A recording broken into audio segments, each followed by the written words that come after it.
The very first thing I'm going to explain over here is the control panel itself.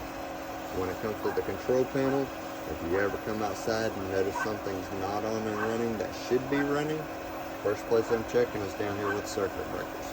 Just make sure that all these circuit breakers are facing the center bar right here. If you ever come out and notice that they're tripped, just push it back to the right and reset it.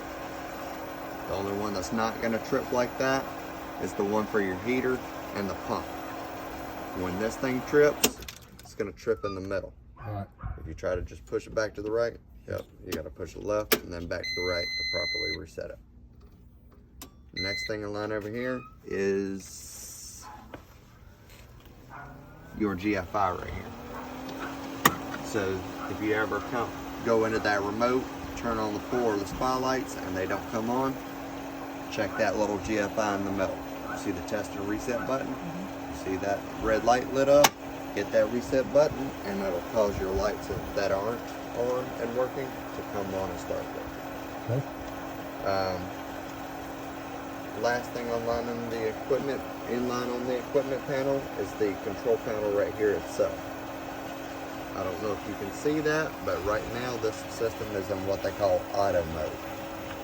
When it's in auto mode, I can press all these buttons I want to, except for the very first one, and I can't control anything on the equipment. The only way I can control the equipment with it in auto is if I have access to that remote that you have. Okay. If I push this first button one time, Service. it goes into service mode. Service mode is specifically for whoever's over here messing with the equipment. If you're gonna go empty the basket, clean your filters, or mess with that fusion right there, you're always gonna put it in service mode first. So that way, if you happen to be out here doing it, she's inside, she doesn't know you're messing with the equipment, she can't turn it on you.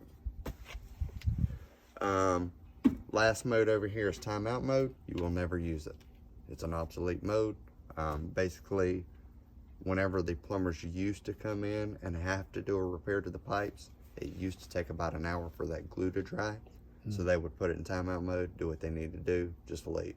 At the end of a 3-hour window of them first putting it into timeout mode, it's gonna flip back into auto automatically. That way the homeowner can control it again. Okay. Any questions on anything over here on the equipment panel? I don't think so. Okay. I'm going to leave this in service just so that way we can kind of hear each other, and I'm going to move a little bit more further to the right so that way I can kind of point and explain